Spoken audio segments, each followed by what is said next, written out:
Hello everyone, नमस्कार दोस्तों। Welcome to true IAS and PCS.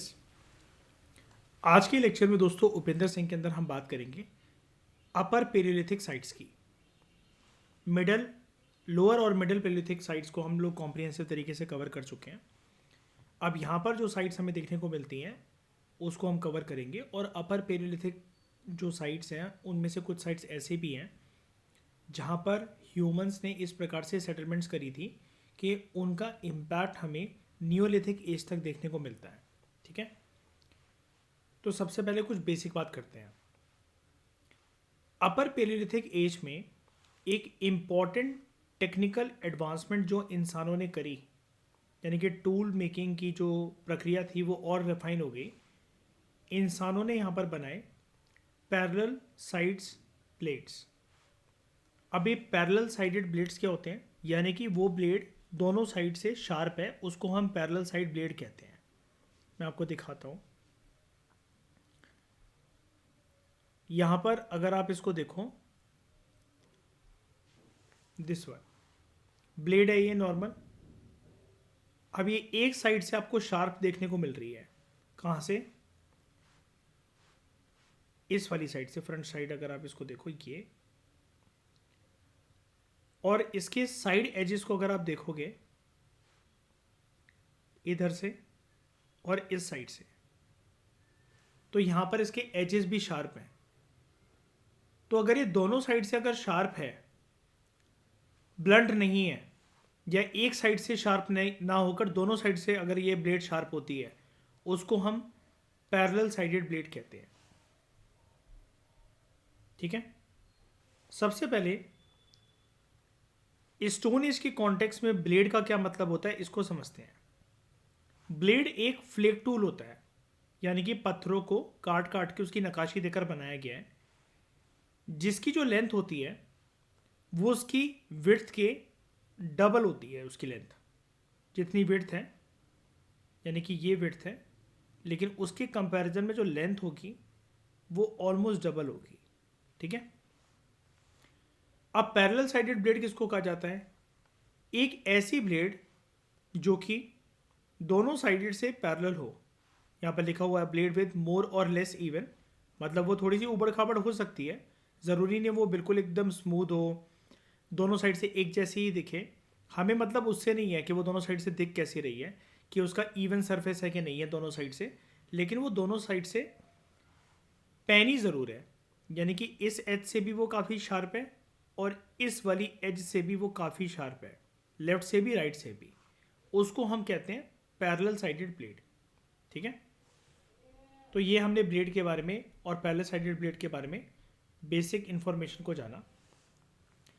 अब यहाँ पर क्या होता है, जो ब्यूरेंस की जो संख्या थी वो भी अपर पेलियोलिथिक एज में बढ़ने लग जाती है।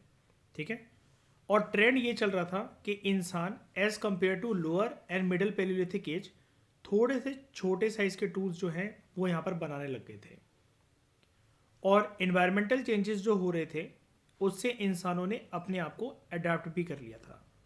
ठीक है, अब यहाँ पर दोस्तों आपको बताया जा रहा है ब्यूरिन के बारे में। तो ब्यूरिन, पहली बात तो दिखता कैसा है? ये है ब्यूरिन। ठीक है, ये जो टूल्स हैं सारे, आपको ये जो 4-5 टूल्स दिख रहे हैं, ये सारे के सारे जो हैं ये ब्यूरिन्स हैं। ठीक है, अब ब्यूरिन का पर्पस क्या है? ब्यूरिन एक छोटा सा टूल है, it is a small tool, जो कि ब्लेड पर बनाया जाता है। ठीक है, which is made on a blade. ये शार्प तो है, लेकिन as compare to blade, blade sharp है, शार्प ये भी है, लेकिन इसके बॉर्डर में ब्लेड जितनी शार्पनेस नहीं है एज कंपेयर टू ब्लेड जो प्रॉपर ब्लेड है। ब्लेड पर इसको बनाया जरूर जा रहा है। अब जैसे ब्लेड क्या है कि आपने किसी पत्थर को एक ऐसा आकार दे दिया, अब अगर आपने उसको दोनों साइड से अगर शार्प कर रखा है उसके एजेस को, तो वो प्रॉपर ब्लेड है या पैरेलल साइडेड ब्लेड है। दोनों साइड से अगर आपने कर रखा है तो जो ब्यूरिन है वो ब्लेड की तरह दिखेगा ज़रूर आपको, लेकिन बॉर्डर की साइड से वो थोड़ा सा थिक है, वो इतना शार्प नहीं है ब्लेड की तरह। जैसे आप यहाँ पर देख सकते हो, अगर आप इधर चेक करो इसके बॉर्डर को, इसके एजेस को, आप इधर यहाँ पर देखो तो ये लेयर थोड़ी सी मोटी है ये एज कम्पेयर टू ब्लेड।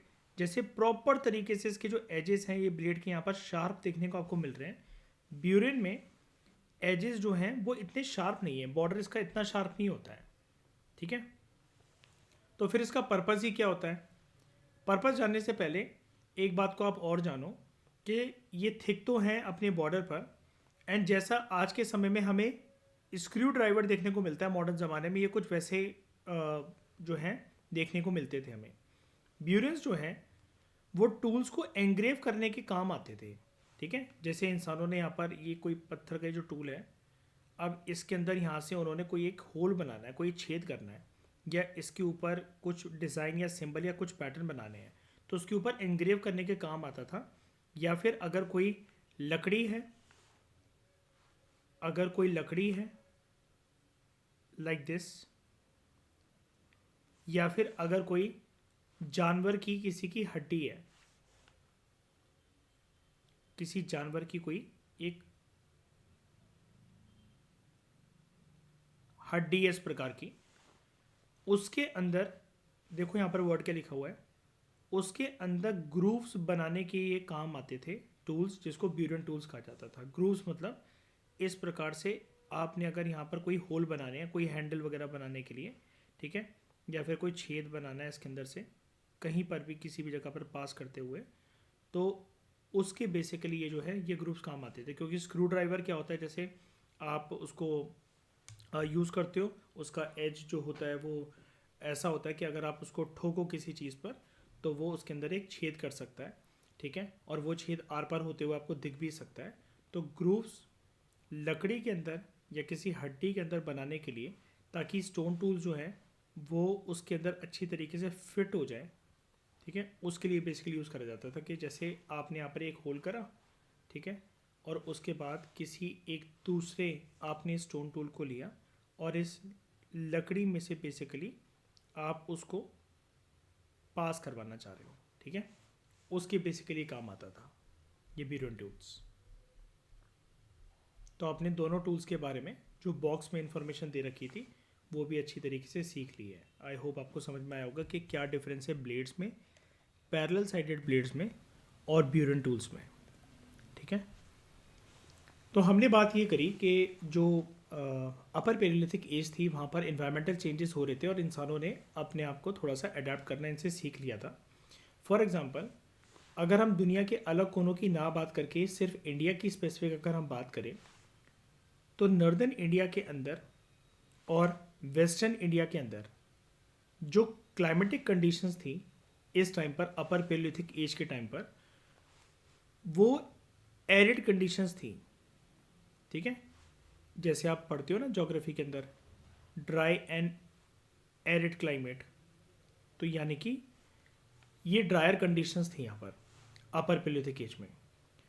जो पुराने प्रकार के जो टूल्स थे वो तो यूज़ होते ही रहते थे, ये तो आप पूरी एंटायर हिस्ट्री के अंदर अच्छी तरीके से जानते ही हो कि अगर कोई एज है, जैसे अगर हम बात करें लोअर पेलियोलिथिक एज की, इसके जो टूल मेकिंग का जो इम्पैक्ट है वो हमें मिडल पेलियोलिथिक एज के अंदर देखने को मिलता है। अब मिडल पेलियोलिथिक एज का टूल मेकिंग का जो इम्पैक्ट है वो इम्पैक्ट हमें देखने को मिलेगा अपर पेलियोलिथिक एज के अंदर। तो जो पुराने टूल जो थे उनके जो अलग अलग तौर तरीक़ों से जैसे वो बनाए जाते थे वो तो कंटिन्यू होते रहे यूज़ होना, ठीक है, ऐसी एक्टिविटीज़ के लिए जहाँ पर आपको हैवी टूल्स चाहिए। तो इससे एक चीज़, एक एनालिसिस और ये निकल कर आती है कि लोअर पेलियोलिथिक एज में टूल्स काफ़ी ज़्यादा हैवी थे, उससे कम हैवीनेस आपको या उससे हल्के tools as compare to lower palaeolithic age में आपको मिडिल पेलियोलिथिक एज में देखने को मिलते हैं, और मिडिल पेलियोलिथिक एज के कंपैरिजन में उससे भी ज़्यादा वजन में हल्के जो टूल्स हैं वो अपर पेलियोलिथिक एज में यूज़ होते हैं। अब अपर पेलियोलिथिक एज में इंसानों को कुछ ऐसी ज़रूरतें भी तो पड़ सकती हैं जहाँ पर उनको ऐसे टूल्स की रिक्वायरमेंट हो जब उनको थोड़े से टूल्स भारी चाहिए। अब इसलिए सिर्फ इसी वजह से, क्योंकि उनको टूल्स भारी चाहिए, थोड़े से हैवी चाहिए, तो मिडल और लोअर पेलियोलिथिक एज के जो टूल मेकिंग की जो प्रक्रिया थी वो अपर पेलियोलिथिक एज के अंदर हमें वेरियस साइट्स पर देखने को मिलती है, ठीक है। रिया, ये वाली एनालिसिस आपको समझ में आई? मयूर, कोई दिक्कत तो नहीं?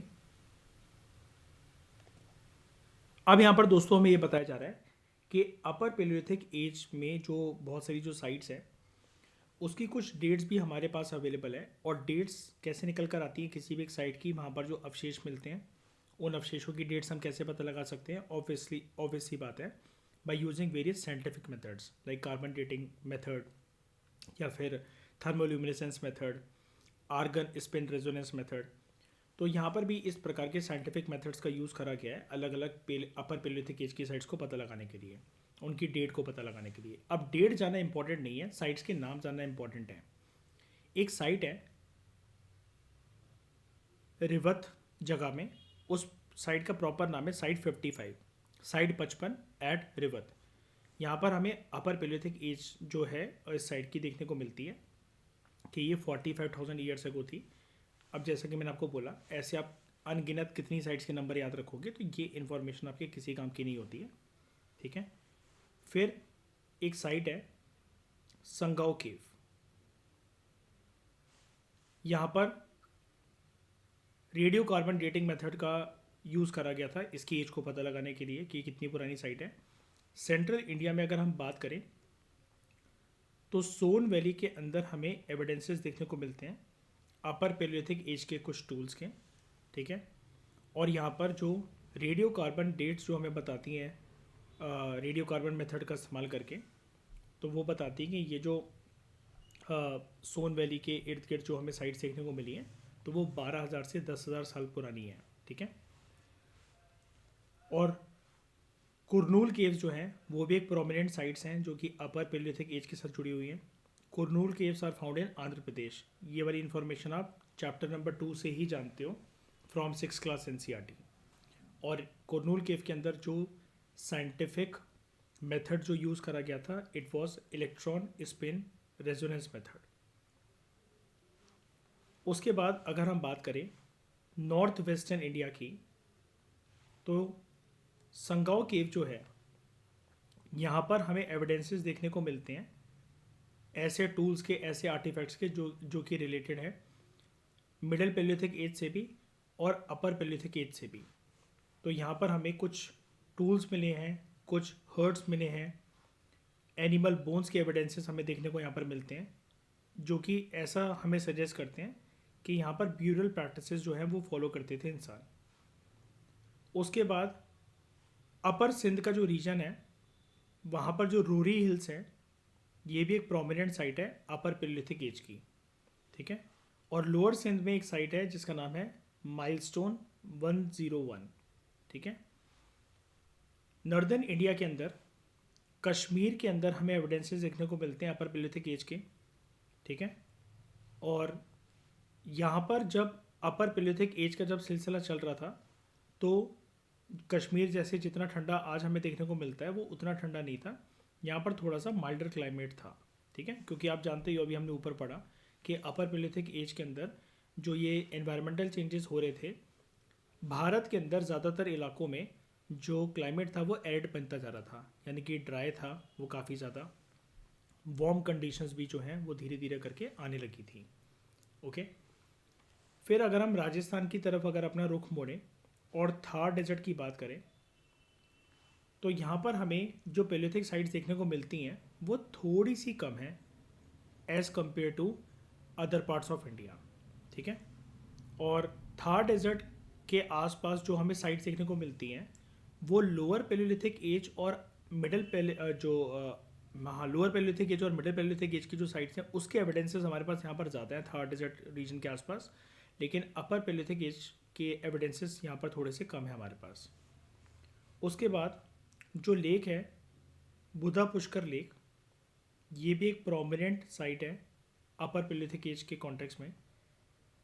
और सेंट्रल इंडिया के अंदर अपर पेलियोलिथिक एज के अंदर इंसान जहाँ पर रहते थे और बड़े सारे सालों तक रुके हुए थे वो उसके एविडेंसेस हमें बहुत सारे केव्स और रॉक शेल्टर से देखने को मिलते हैं जो कि विंध्यास रीजन के आसपास है।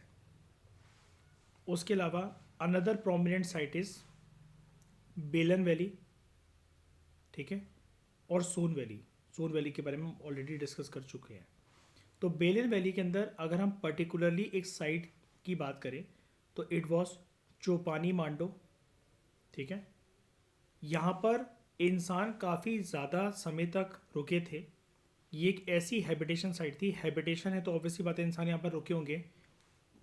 यहाँ पर हमें जो कल्चरल सीक्वेंस देखने को मिलता है, यानी कि ये जो अपर पेलियोथिक एज से इंसानों ने यहाँ पर रहना शुरू करा, और वो कब तक यहाँ पर रहे, जब तक न्यूलिथिक एज नहीं आ गई।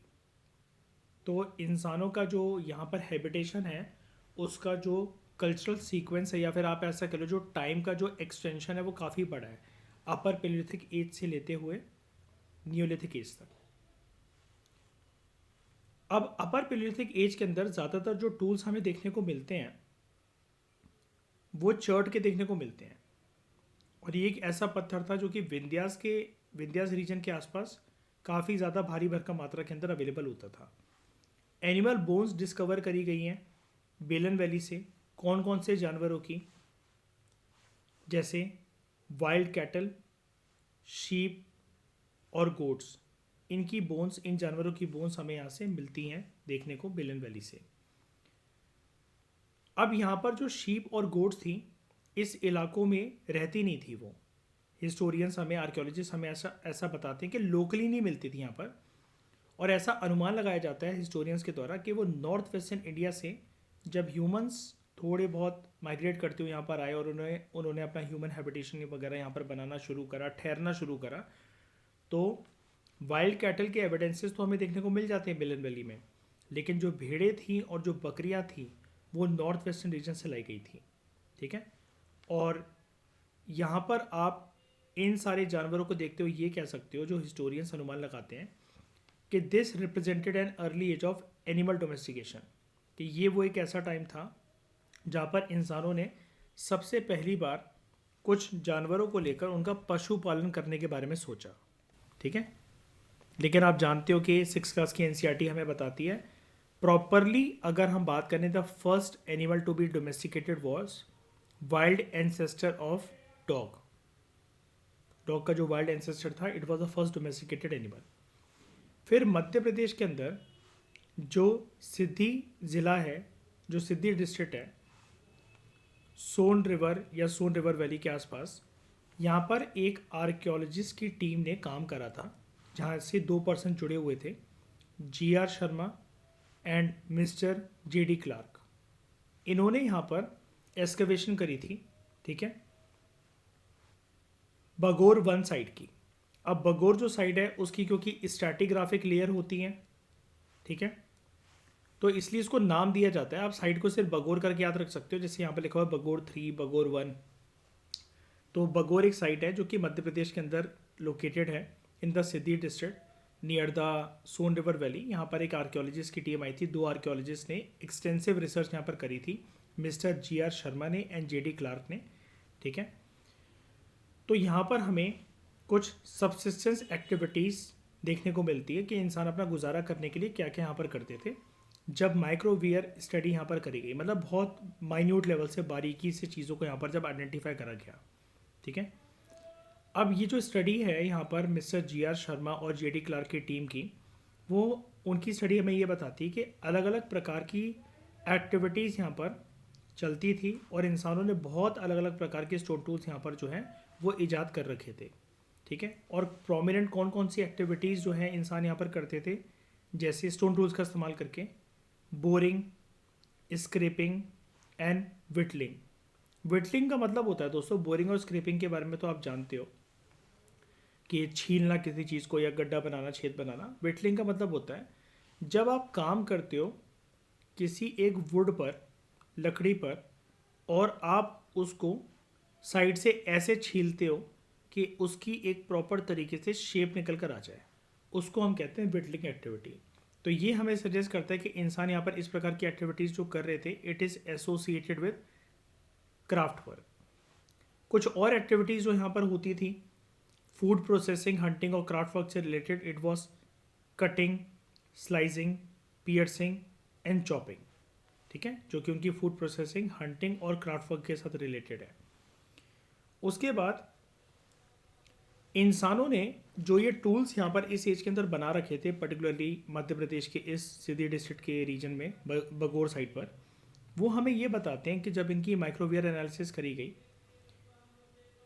कि यहाँ पर इंसानों ने काफ़ी सारे टूल्स जो हैं वो वेजिटल मटेरियल्स पे भी यूज़ कर रखे थे। वेजिटल मटेरियल्स बेसिकली वो होते हैं जो ऑर्गेनिक मटेरियल जिसको बेसिकली आप कंज्यूम करते हो या कोई ऑर्गेनिज्म कंज्यूम करता है, ठीक है।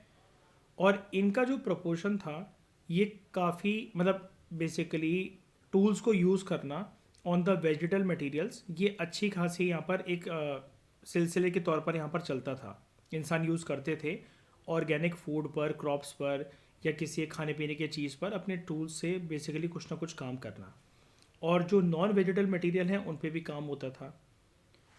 जैसे राइटर सिर्फ सिंपल सी बात आपको ये बताना चाह रहा है, अगर आप ये कंफ्यूज हो रहे हो कि सर ये वेजिटल मटेरियल या नॉन वेजिटल मटेरियल पे काम होना मतलब क्या। जैसे लकड़ी पर काम हुआ, और लकड़ी के लिए मैंने आपको जो काम होने वाली जो प्रक्रिया होती है उसका नाम अभी मैंने आपको यहाँ पर बताया, इसको हम कहते हैं विटलिंग, ठीक है। या फिर बैम्बू के पेड़ पर कोई काम हो रहा है, क्योंकि यहाँ पर क्राफ्ट वर्क का सिलसिला जो है ये काफ़ी ज़्यादा चलता था, ठीक है। तो इंसान बेसिकली इन सब चीज़ों का करते क्या थे, क्या बनाते थे उससे और किस चीज़ के लिए उसको यूज़ करते थे। तो इंसान अपनी हंटिंग और गैदरिंग करने के लिए, एग्रीकल्चर तो प्रोमिनेंट तरीके से स्टार्ट हुआ नहीं था यहाँ पर, तो हंटिंग और गैदरिंग करने के लिए अपना प्रॉपर एक सेटअप बनाने के लिए इन सब चीज़ों को, इन सब एक्टिविटीज़ को परस्यू करते थे। अब कुछ जो टूल्स हैं they show a kind of wear and tear, ठीक है, वो थोड़े से मतलब ऐसे हैं कि घिसे पिटे से टूल थे। और कुछ टूल जो हैं वो हमें पॉलिश टूल्स भी देखने को मिलते हैं जो कि हैंडल्स पर अटैच करे जाते थे। और हैंडल्स किस चीज़ के होते थे, दो चीज़ों के होते थे, जैसा कि अभी हमने बात करी थी और आप ऑलरेडी जानते भी हो, या तो वुड के हैंडल्स या फिर वो होंगे एनिमल बोन्स के हैंडल्स, ठीक है। इसके अलावा और हमें अपर पैलियोलिथिक साइट्स के एविडेंसेस कहाँ कहाँ देखने को मिलते हैं, तो वो देखने को मिलते हैं हमें छोटा नागपुर रीजन के अंदर, ठीक है, राजमहल हिल्स में जो दामिन एरिया है वहाँ पर, ठीक है, पाइसरा इन द मुंगेर डिस्ट्रिक्ट, यहाँ पर हमें ये अपर पैलियोलिथिक जो एज है उसके टूल्स के एविडेंसेस यहाँ पर हमें देखने को मिलते हैं। और कुछ डिस्ट्रिक्ट जो हैं वेस्ट बंगाल की, वहाँ से भी इनको रिकवर करा गया है। लेकिन राइटर आपको यहाँ पर ये बता रहे हैं कि इनफ एविडेंसेस हमारे पास नहीं है पैलियोलिथिक फेज के फ्रॉम असम या फिर दूसरे जो नॉर्थ ईस्टर्न स्टेट्स हैं वहाँ से। लेकिन बांग्लादेश में एक हिल साइट है जिसको कहा जाता है लालमई हिल्स। ये कहाँ पर है, बांग्लादेश के अंदर।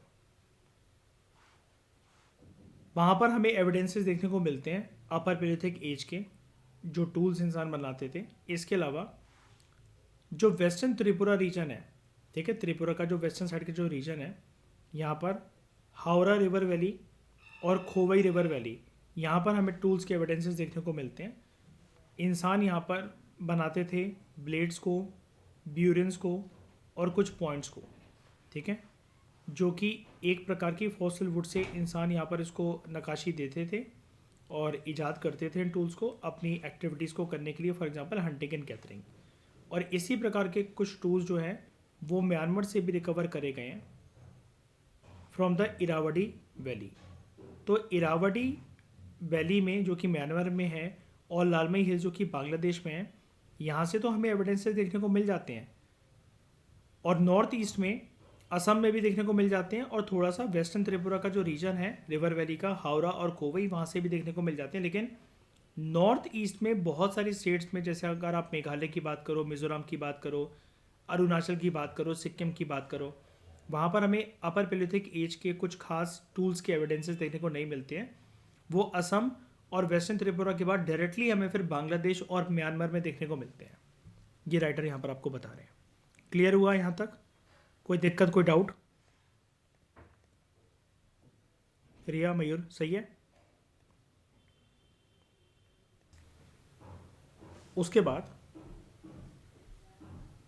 ये आपको कुछ इमेजेस देखने को मिल रही हैं यहाँ पर अपर पैलियोलिथिक चर्ड प्लेट से। जैसे कि हमने बात करा, ज़्यादातर जो टूल्स होते थे अपर पैलियोलिथिक एज में वो चर्ड स्टोन से बनाए जाते थे।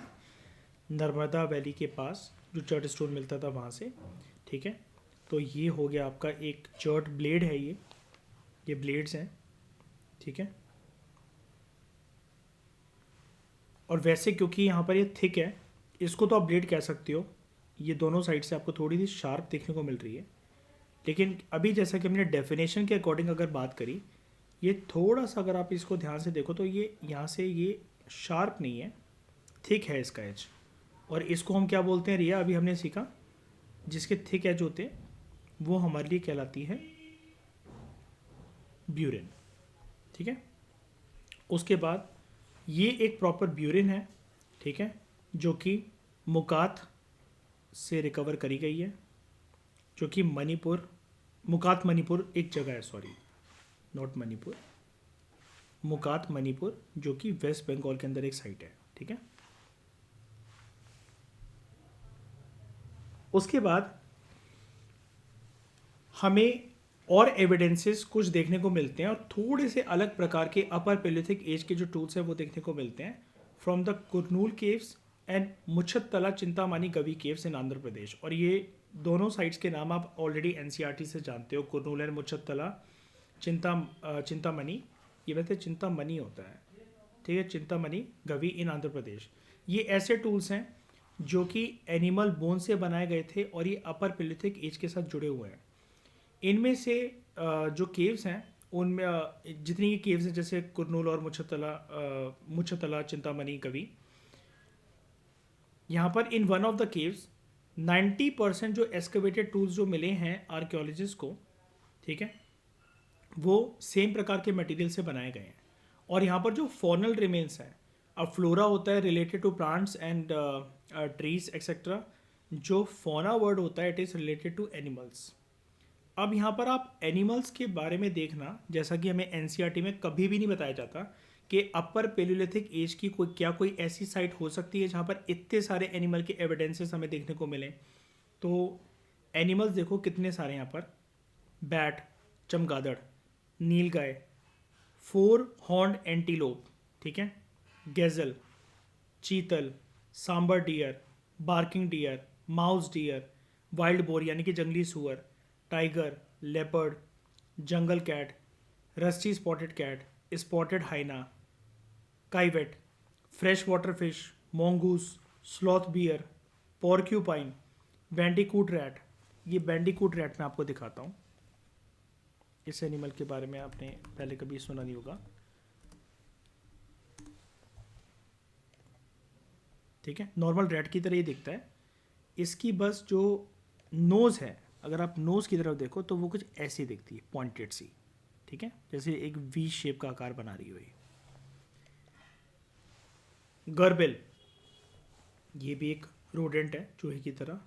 Mouse, bush rat, black naped hare, grey langur, baboon, ass यानी कि गधा, राइनोसिरोस, श्रियू और जाइंट पेंगोलिन।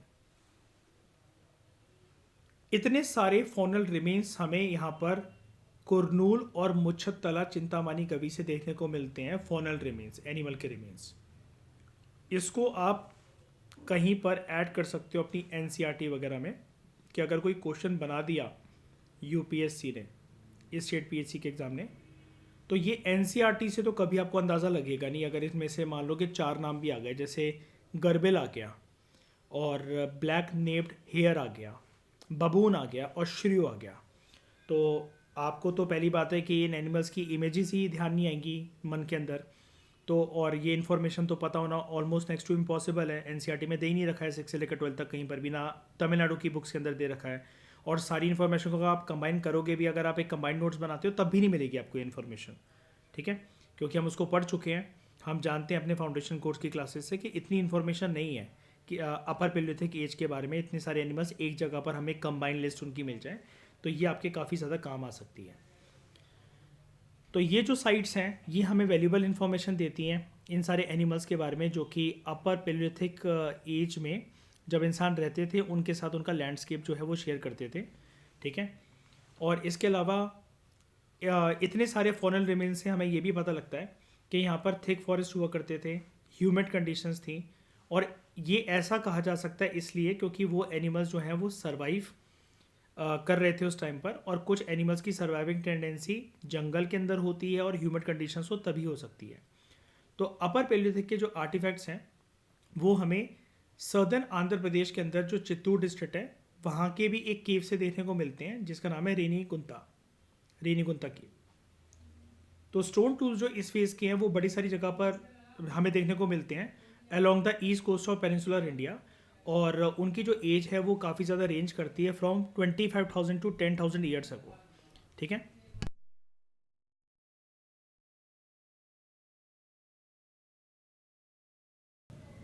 तो दोस्तों ये कुछ टूल्स की जो इमेजेस है वो यहाँ पर है, जैसे ब्लेड है, ठीक है, और ये है यहाँ पर bat blade, and scrapers on bat blade, denticulated blades. अलग अलग ब्लेड्स के बस बेसिकली नाम है। अब इंसान तो उस टाइम पर अपनी सहूलियत के हिसाब से इनको इस्तेमाल करते होंगे, वो तो आज के हिस्टोरियंस और ये जो आर्कियोलॉजिस्ट होते हैं इनको नाम दे देते हैं। Blades with retouched margins, double borer on blades, scrapers, point on blade, burins मैंने आपको बता ही दिया, लेवलर्स पॉइंट, ठीक है। और लेवलर्स आप जानते हो छील छील के जो पत्थर जो बनता है, हमने प्रीवियस लेक्चर में इसके अंदर कॉम्प्रिहेंसिव तरीके से बात करी थी।